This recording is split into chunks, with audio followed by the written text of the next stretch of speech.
All right, welcome to today's show, Recommended Daily Dose. I'm your co-host, Dr. Suraj Saggar. I'm Dr. Clenton Coleman. We have a very special show coming to you today from Holy Name Medical Center in Teaneck, New Jersey. We have two elite professional athletes. Legends. And I'm not talking about Dr. Coleman, I'm a legend. although he's a legend in his own mind. We are very pleased. You were a spelling bee elite champion, right? I am. Yes. Way. I was on the math team, just so you know, in college and high school, but we'll talk about it later. Because right now we're focusing on our... But you never wore the Super Bowl, right? No Super Bowl ring, unlike the two gentlemen to my left.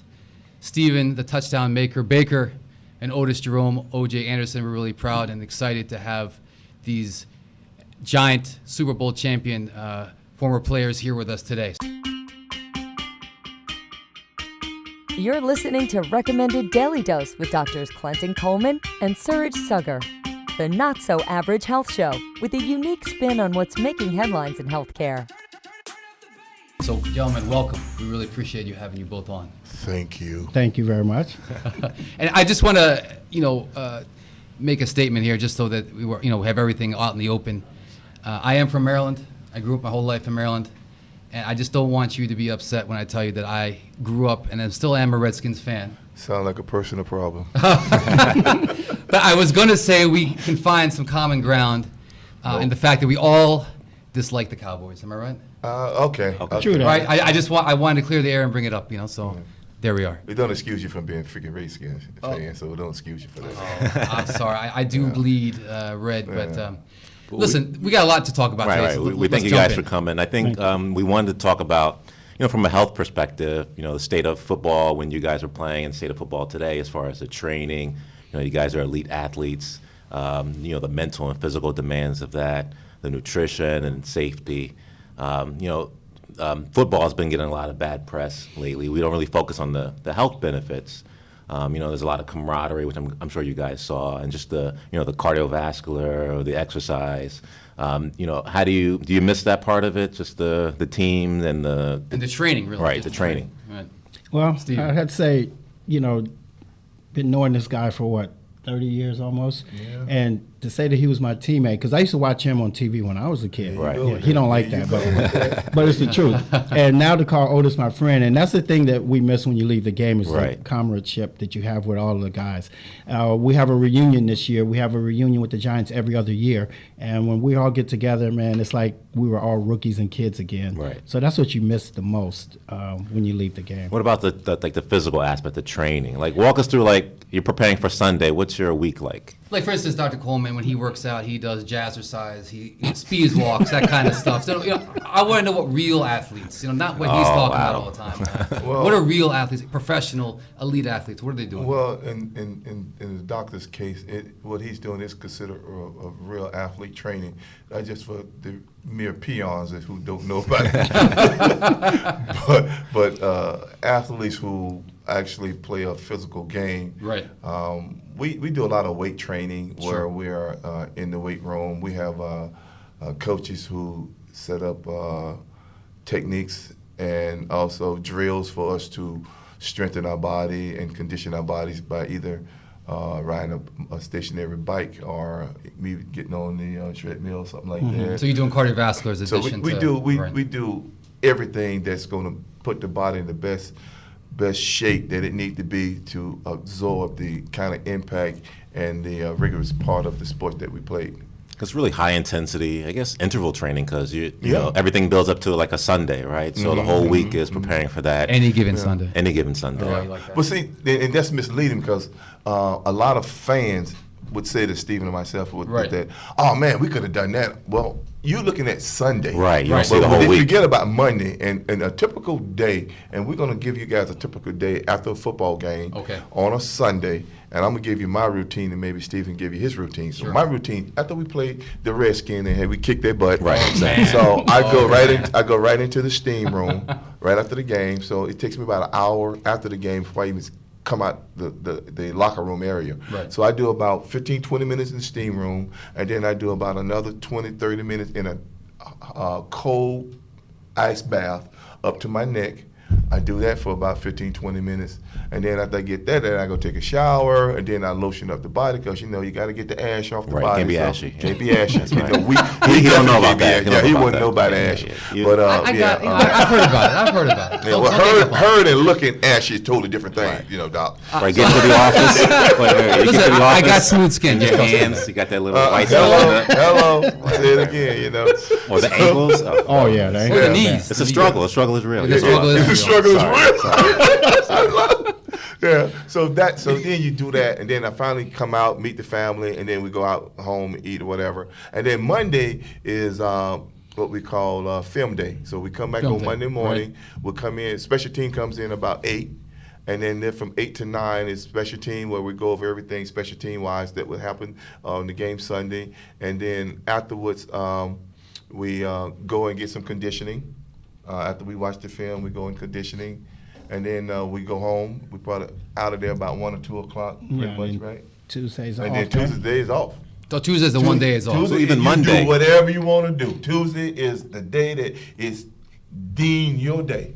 So if you want to have a party at LT's house, Whatever you want to it do, might you can be. go wherever you want to go, but you better be back by Wednesday morning. Right. So, and then Wednesday come around, and we got what we call the game plan. So installation of the game plan. So you there, special teams in there about 7 or 8 in the morning, babe? About 8, yeah. Yeah, and 8. then if you And that's preparing for the specific team you're facing that week. So let's say we playing the Eagles next. So Okay. we'll be getting ready for the Eagles. But another thing I didn't mention on Monday is if you got injured, you have to be there at 6 a.m. for treatment. Okay.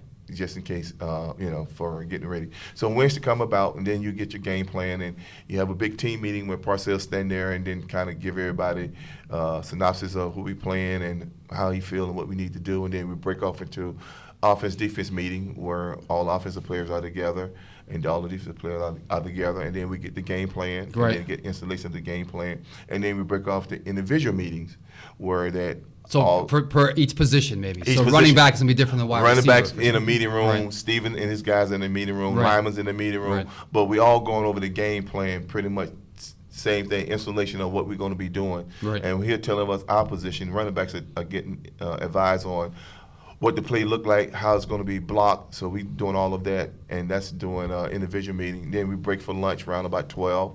And then at that time, you want to go get taped and get ready to go out for afternoon practice. So you get taped, then you go back to the meeting room after you have lunch, and then you meet for about 2:30. 2:30, 3:30. Yeah. And then you got to be on the field at 2:40. No, Baker's 2:45. Yeah. Dude, that was a long time ago. Yeah. CTE is real. Baker's believe me. Oh, come on. Well, we can talk about it later. Yeah, we're gonna get to that part. Yeah, I'm sure we will. But I think we break out at 10:15. 2:15. We out of the meetings, and then we dress on the field by 2:45. The punters and the kickers are out at 2:30, and then the specialists go out at 2:45, and then the whole team comes out at 3, and then we do offensive drills as a group for about 15, 20 minutes, and then we break off to individual. And that's about 15, 20 minutes. And then we go to what they call a period called 907, where you have 9 officer guys, either 9 or 7, whichever one it is. And we run over plays with no tackling, just hitting, butting, knocking you down, whatever.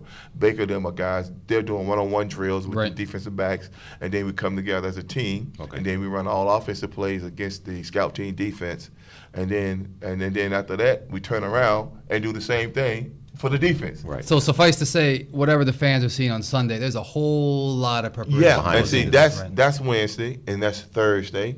And then Friday, we come in and we do what we call special team work on Fridays, where it's not as long because you got the game coming up. So Friday, you come in and you go over goal line situations, special plays, all that kind of stuff.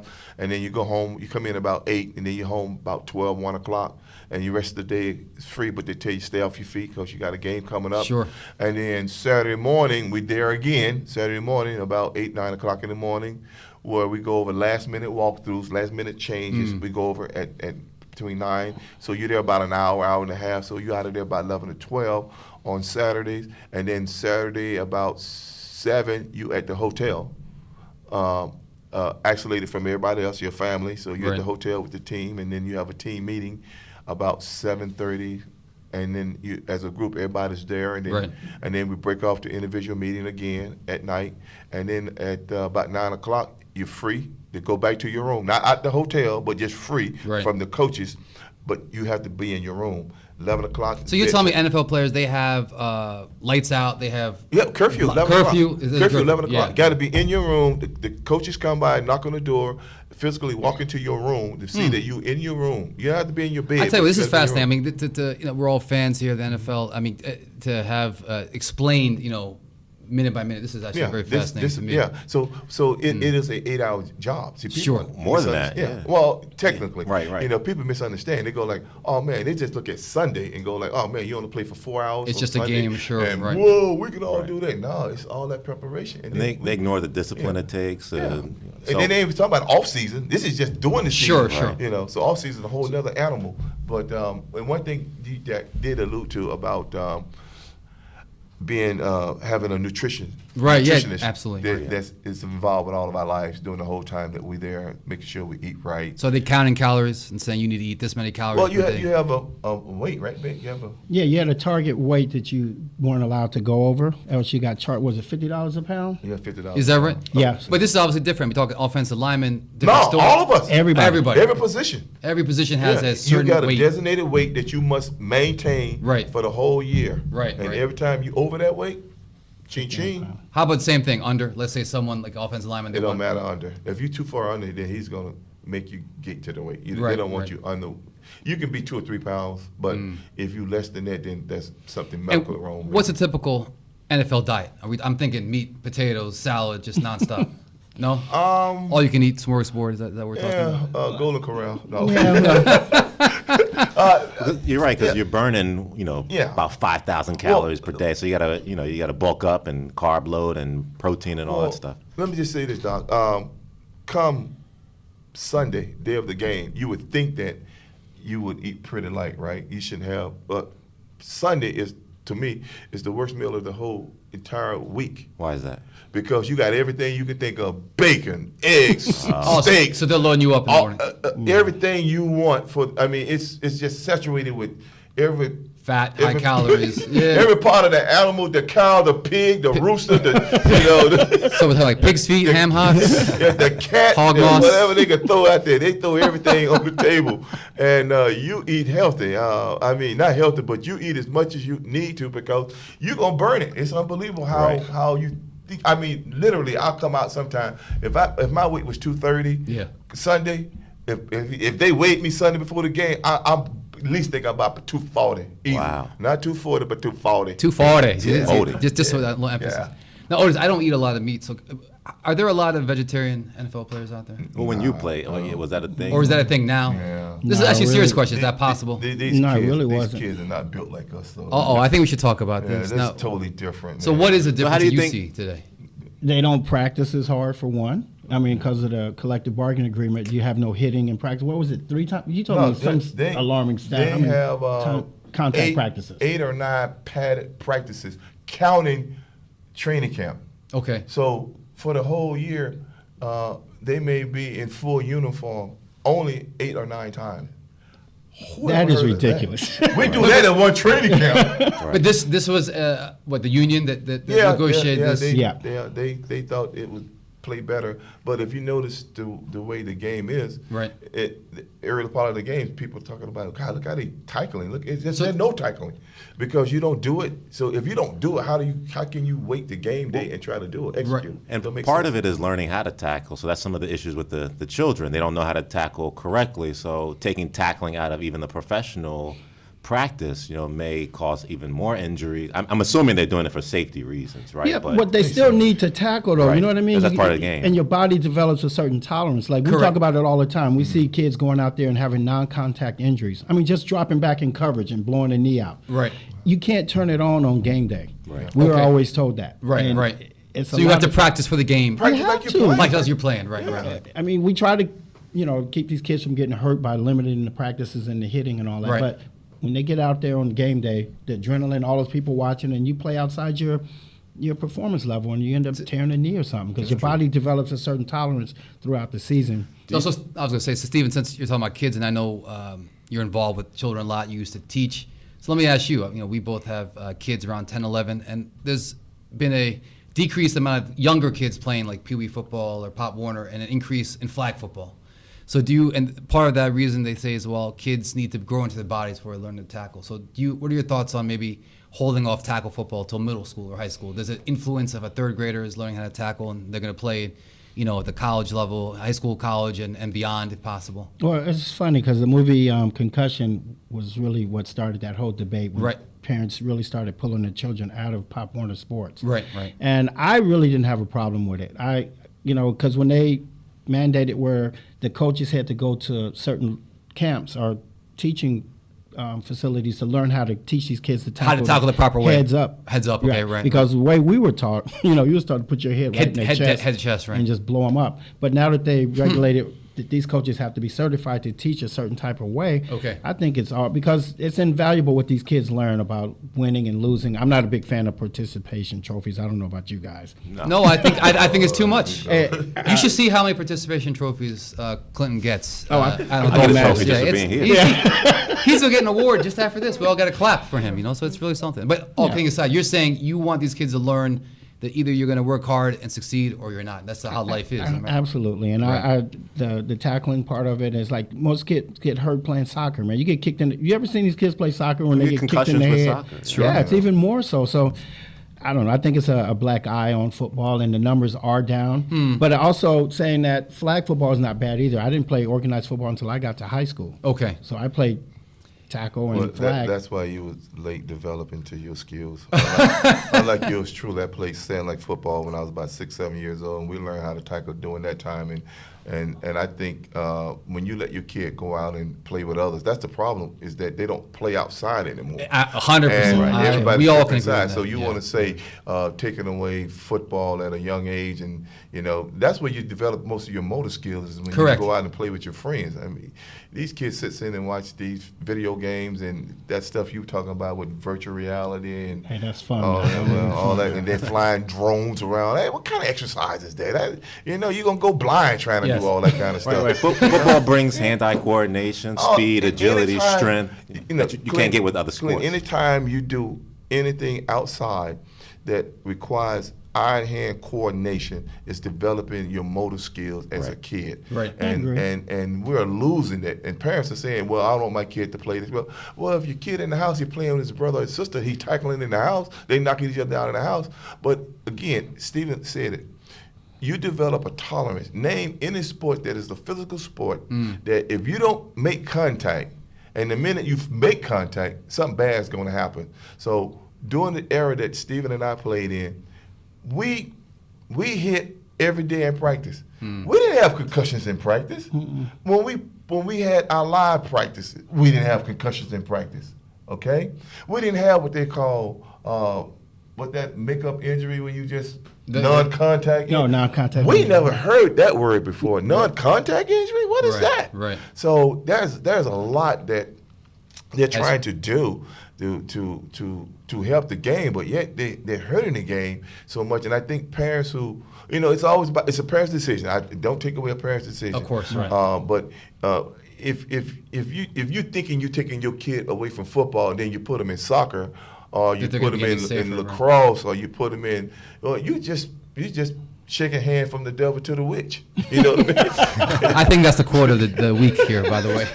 But I agree. That's the name of the podcast. I know it's hard to imagine, but I used to play a lot of football as a kid. But sandlot football is the way, not only that you learn hand-eye coordination, but just development and interaction with other kids. Because there's no parents or coaches there to coach you through it. So you have to solve dilemmas and conflict on your own. Thank you. Yep. I definitely miss those days. But I don't think you see kids playing football out in the street. Not anymore.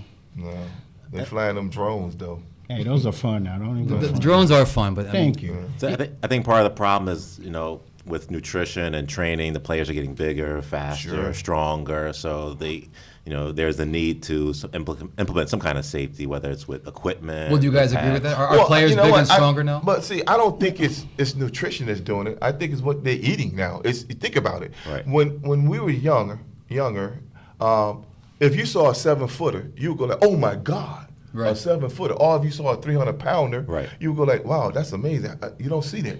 Now it's standard for offensive Now linemen that to we be- got all this stuff in this food and dairy, I'm not blaming everybody, but all this kind of stuff has changed the anatomy of our kids. Okay. So we're getting bigger kids. You got people in your family who you know from generations weren't tall, weren't going to be tall. Right. All of a sudden you're going like, well, where this come from? Well, who's your real daddy? You know what I mean? So you seeing that and you question, you're looking at your wife like, honey, really? You know? I was only gone for a weekend. Yeah, you know, those shoes you saw in the bed that was a size 12 and I'm a size 5. Tell me what's really going on in this house.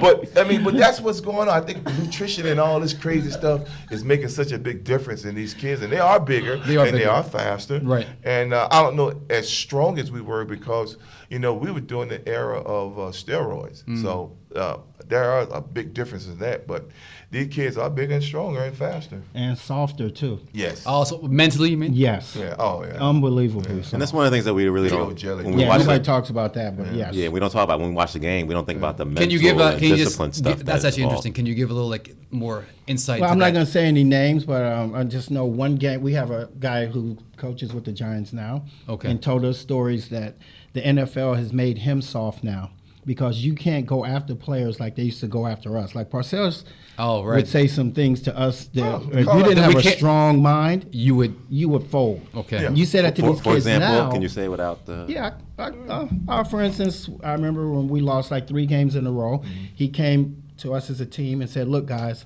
this is how it's going down. Management upstairs is starting to come down on me. If I get fired, you can best believe I'm taking some of you sons of beeps with me. So get your heads out of your blank and start playing. And like everybody's Start reading your paper clippings. You're not as good as you think you are. You know. Things But you like guys that. had a very good relationship with Parcells. Is that Yeah, right?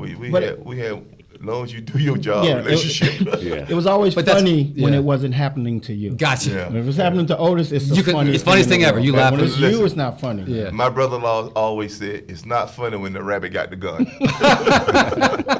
You are full of good sayings. This is great. I'm old school. OG, baby, original gangster. But yeah, so when they get in a player's face now and then their heads drop and they drop their heads and almost start crying. No, This is what he they told us. call their agent. Oh, Wait a yeah. minute. You call your agent. Human Say your resources. agent called Yeah. the organization. The organization tells the head coach. The head coach goes to the position coach and come back to you as the position coach, and you got to say, you know what? I apologize for what I said to you. That was unkind. I'm very sorry. You're not that stupid ball player. That's how it is. It's sad. It Because really coaches is. say many times, that is the stupidest thing get him out of here, Ray. Right. What kind of block was that?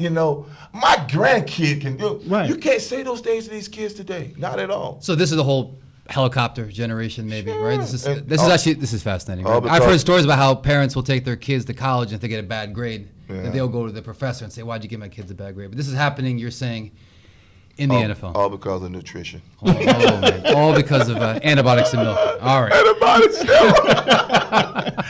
Doctor said it first. Oh man. All right. We gotta be careful. All right. So, I guess no vegetarian vegans in their time in the NFL. not No. really. You need meat to survive out there. Everybody's a Godzilla, a carnivore. Carnival. Any changes you see in the NFL, like currently compared to when you were playing, as far as like the training program and the nutrition, or is there anything that you would change, like when you did it? I'm gonna say and I'm gonna let Baker talk about his. Yeah. When I finished my last game of the season, if that was in January, I wouldn't do anything football related. We have mini camps in May. Okay. So January, February, March, April, I'm doing nothing. So you're back in Florida. I'm in Florida, just ran West- around playing basketball There you go, on right. off season, running around on the beach, whatever.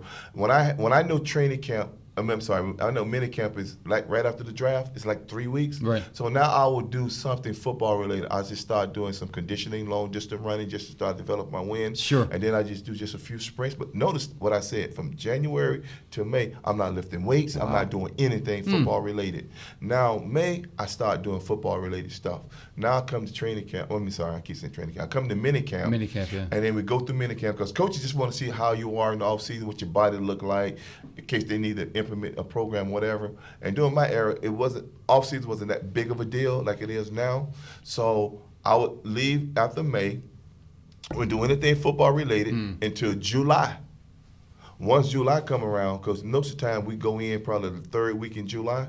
So right after the 4th of July, I get my program on. Gotcha. So I do about 2-3 weeks of just every day doing something, morning, afternoon, football, not lifting weights, Right. but running and But that's a conditioning my long body. break then. That's Yeah, well, that's what I think is wrong with the kids today. That's They're why not taking breaks. Their bodies break it down, Break right? it down, right. At doing the most important part. So that's my recommend, and that's what I would recommend. If I had a son playing football, Right. that's what his coach probably get mad at me, but he wouldn't do anything. But I played 14 years, so it does work. It does.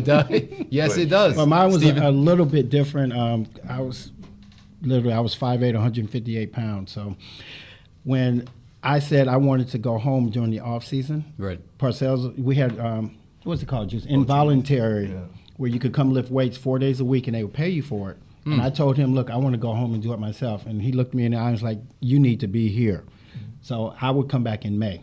So I would take off from January to May and come do that 4 day a week. I don't forget how many months. It led up to mini camp. Right. And so you'd lift weights for an hour and you'd run, do certain drills and whatnot, and for 4 days a week.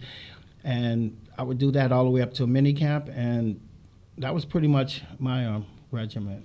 But what Stephen's not saying is that started in '87. I'm talking about I started Yeah, playing he in started, yeah. '79. You started in '79. So I'm St. back Louis. there. I'm back there with LC Greenwood. NFL I'm back Offensive there- Rookie of the Year. Yeah, I told you I used to back watch there- him on TV. I'm back That's there with true. all the old school players, That's really true. old school, the Walter Paytons of the game, Oh, the Chuck man. Munsons of the game. You know, I'm back there with Mean Joe Green, LC Greenwood, those kind of guys. So we didn't have what Stephen is talking about, that Oh, yeah. voluntary type thing. That started right around '87, After that strike? 86, 87. Yeah, 87. did? I remember the strike. I was a kid Yeah, watching with 87, those fans with the brown bags over Yeah, their after heads. '87, Yeah. that's when they started these what they call OTAs, off alternative or whatever they call it, of training. Offensive training. But you know what's important, because we've talked about on the show before, a lot of kids today, they specialize in 3rd, 4th grade, playing the same sport year round, right? Where when we were kids, you guys Everything. were, if you, in the fall you played football, in the Played winter you did basketball, something else, right. spring you played baseball. A lot of kids will specialize now very early. We couldn't afford it. That's why we didn't do it. Yeah. It wasn't offered to us. We didn't. Sure. couldn't afford No, it. those type of things. But now, Yeah. travel, sports, these other things, Yeah. they're It's gotten out of year. hand. It is out of hand. We traveled the neighborhood. That's how we did. Yeah. I traveled on my BMX bike, and we go that's to your right. neighborhood and we play tackle football. We Sure. kick your butt, then you tell your friend, and we go to the next neighborhood. And they kick we yours? was the neighborhood beatdown boys. That's what we did. So this is West Palm Beach, is that right? West Palm Beach, baby. That's right. And how about you, Steve? Where'd Los you go? Angeles. Oh, Los Angeles. Yeah. West You went to Side? school, Fresno State. If I West remember. Side? Yeah. No, West Side. no, we were talking about that earlier. I was never a gangbanger. I grew up in that Crip era. walker. So you are not. Crip walker. I grew up with all of those guys and whatnot, but So you know, Suge I Knight, wanted- you grew up with Suge No. Knight? Is that the song? Come on, shit like your Death cousin. Row? I had no idea we were Yeah, going that okay. way with Death Row Productions. Sorry.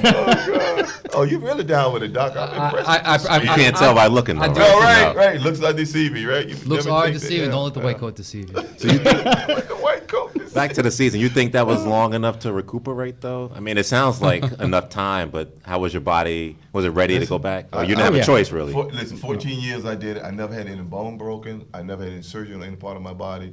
I may be somewhat crazy, but that's all right. I was That that way makes- before I started playing, you know. But what do you attribute your longevity? That's not very unusual. I in the think just NFL, taking right? care of my body, just let my body rest on the off season. I think that's So that's a important. huge thing you're Yeah, mentioning that, there, you know, right, I'm, right. I'm not gonna say nutrition was a part of it because I ate whatever my mom cooked for me in the off season. Right. So, you know, it's just what I did, the kind of training that I did in Florida. You know, running on the beaches, you know, and just that kind of conditioning. I think, and I ran in water with under Weights. fatigue boots Oh, on. yeah, yeah, And sure. I run to water up to my knees and get my, you know, that was best workout. That's all I knew. That's what Lamar Parrish, one of the greatest defensive backs that ever played the game, was from Riviera Beach, Florida, which is like 20 minutes from out of West Palm Beach. So kind of follow what he did. He was successful at it, and then I did it, and I introduced it to Anthony Carter, you know, Carlos Carson, and then the list, Ricky Jackson, and the whole Palm Beach County list just gets bigger and bigger. So, you know, that's what we did. Doing And something made a right. difference, 14 yeah. years NFL. You guys look really good now. What do you do as far as activity and exercise now? Golf. golf. Golf? Okay. So I know. Are you playing Walking, golf? though, You're right? playing golf next week, I think. Here. Yes. Yes. Are you guys coming? I'm playing. All right. I will All right. be there the 19th hole. I'll meet you up Yeah, for a well, drink afterwards. okay, well, that's probably the best place That's for the you. best place Yeah. for me, that's right. Yeah, yeah. But we are playing the Holy Name Invitational, right? So Dr. Coleman, I think, is going to be playing. What's your I will be handicap? playing. What's your I'm handicap? not going to broadcast that. All right, so, you know, this has been fascinating. Can you tell us a little bit about what's going on now? Like, for instance, I know, Stephen, you mentioned, or we talked a little bit about your interest in working with kids, teaching kids. You used to be a substitute Yeah, teacher. I was a permanent sub for 15 years at one school in Perth Amboy, K through 4th. So in New Jersey, that's Yes. fantastic. And yeah. it was, I got to say, it was the most rewarding time ever in my life, because for 15 years straight, I was high-fiving little kids every day because I was known as the football player. When they'd line up outside, they would all have their fingers crossed, like, please have our class, please have my class, Mr. Baker. And I'd go like that, and they would all break into a cheer. And that went on every day for 15 years. Oh, that's fantastic. Yeah. And I understand, I mean, the Giants named you Alumni Man of the Year, I think, for your work with kids and charitable events. Yes, and that was a big honor. Oh, that's fantastic. Yeah, because I remember when I was a rookie and we went there and saw that, and I was like, God, if I ever had to speak in front of those people, I would die. And then I had to go there 18 years later and speak in front of them, and now I'm a lot better at it. But it was a great honor. And, I had a couple of friends of mine. They asked us, and Coleman, Dr. Coleman and Clinton and I were talking about me. How'd you get your nickname? Who gave you the nickname? You can't nickname yourself. Yeah, you can't. So what happened was I said you can't nickname yourself, right? and I did. That's all I'm saying. That's all I'm saying. Uh-oh. I was just saying. Okay, so I played junior college football. Okay. And I scored 31 touchdowns in 2 years, which tied the national record with O.J. Simpson, right? That's the only thing we have in common, though, by the way. I appreciate it. So one particular game, I scored 4 touchdowns off of 4 catches against East L.A. Junior College. The first time I ever set foot on turf. See, he just ain't hearing this because he don't have a nickname. So anyway, 4 touches. We're going to get to him at the end. touchdowns. Don't worry. We'll get to him at the end. He's next. A reporter came up to me and said, wow, Mr. Baker, that was one of the greatest junior college performances I've ever seen. Do you mind if I write Stephen Baker, the touchdown maker?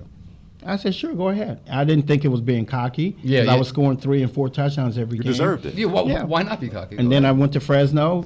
I lived up to it. Came to the Giants. We don't throw the ball much, but whenever they did throw it, I made a big play or a touchdown, so the name kind of stuck. And you can just see someone is hating right now. Like I gave you thumbs up on that. Oh, you did? Yeah, you said you came to the Giants and you make big plays when you got a chance because we ran the ball all the time. Yes, and I love blocking for this guy. Your nickname paid valid. All right, thank you, Juice. You know? So that's how the nickname I got it and how it stuck. So I look back on it now. Maybe it was kind of cocky when they looked at the defensive report, like your Redskins, and like, who the heck this little 5'8", 158-pound dude? Hey, touchdown that's maker. okay. But made it happen. It was a lot of fun. You made it happen. You caught a touchdown in the Super Bowl, along with our friend here who was the MVP, right? That's right. So that's fantastic. And OJ, I understand you have a scholarship fund. Can you tell us a little bit about that? Well, again, starting in West Palm Beach, I was blessed enough to have individuals who helped steer my career, coaches, and so I figured the least I can do is come back and try to do the same for kids who are trying to make a difference in their life. But my scholarship is not about athletics. It's about you being able to excel in school.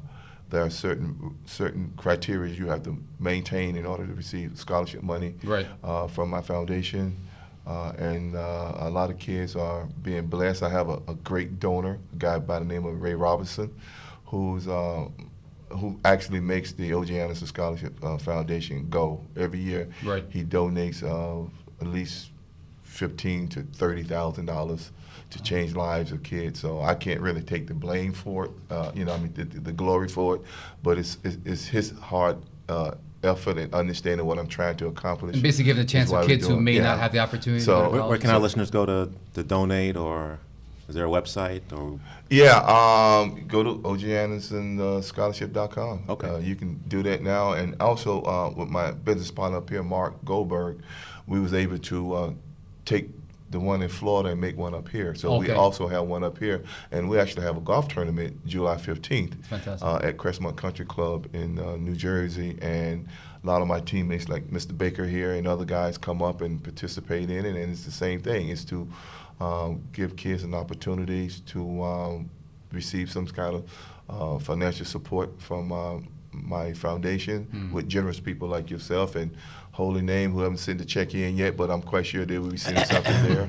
I just thought I'd plug that, man, since I'm here doing something for Holy Name. Absolutely. So it's just a good opportunity. It's a feel-good type of deal because, there's so many charities, there's so many things that you can give to. I mean, you got the Jimmy V Foundation and, you got Succel, you got cystic fibrosis, you got on and on and on. And I appreciate that, and I know about those, but I kind of want to do something a little different, Sure.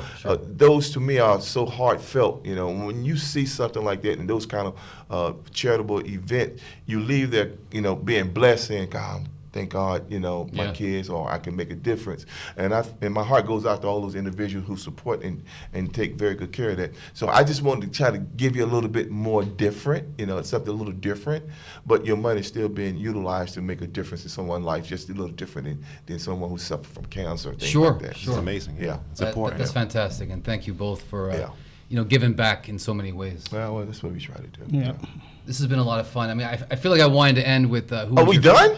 Well, I don't know. Seriously? Well, listen, we can talk about who's your favorite Redskin. I'm just joking. I had a question for you, Doc. Yeah, of course. Did you see the spelling bee this year? Those kids, all Uh-oh, five The of them tie, won? it was like a. Yeah, Oh, the yeah. first time in history. Yeah. We have talked about we call it the Indian Olympics. Yeah. Yeah. And you said you won it one time, right? No. Well, I was actually hopeful to win. Listen, these kids are like 8, 9 years old. I can't even not spell them. So they are amazing. But we've been, just like you guys train very hard, starting at a young age. These kids, believe it or not, are starting at age 5 and 6. Yeah, 3-4 hours a day. Please tell me, what are you studying? Like, what works? 'Cause, Right. yeah, I was poor spelling. I'm sure how bad I was spelling. So every Monday, the teacher would give us a list of spelling words, 20 words. Right. And we had the spelling test on Friday, okay?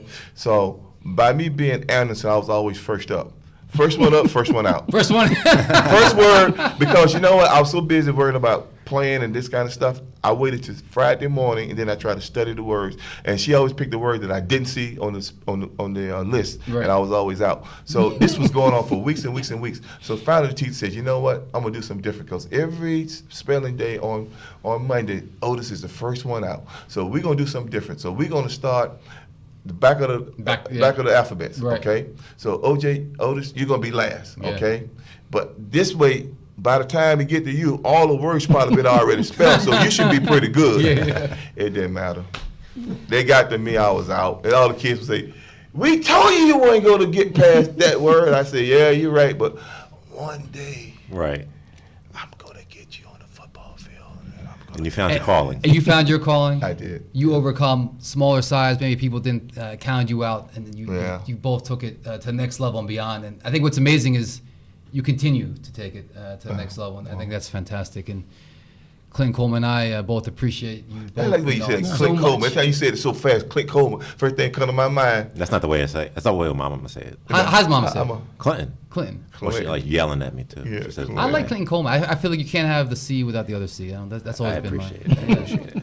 But anything else you guys want to mention before we wrap it up? I believe me, I don't want to wrap it up. Yeah, well, we Steve and I like to thank Rob Colangelo, Complete Business Connection, who's made this possible for us being here. We do a lot of work with Rob. His brother Jimmy Colangelo, who's sitting here, has a great relationship here at the hospital, and it just gives us an opportunity to stay in the community. His brother support everything that we do. Jimmy supported, so we like to thank that. Mike here and Don, guys we know from the hospital, was being a good friend to us and to the Colangelos, and we thank you two guys for having us here. And we had a lot of fun. appreciate it. We get to talk We to kind of two mad that we living ain't got enough legends. time, man. We thought we gonna have this about an hour, man. We gonna have some fun up in here. We've but- been We're having- gonna turn it off. And then We could turn it off and have real fun. We actually have all right, drinks well, around back, so. that's when you guys those questions that you know you really want to ask. But we thank you guys. Yeah, We really thank you, appreciate man. it. Yeah. Well, thanks for joining us. You can find us at holyname.org/recommend daily dose. You can also subscribe on iTunes and Spotify. We thank O.J. Anderson and Stephen Baker for joining us. We'll see you next time. Be well. Check out recent episodes and learn more about these two modern medicine men and their podcast at holyname.org/recommended daily dose.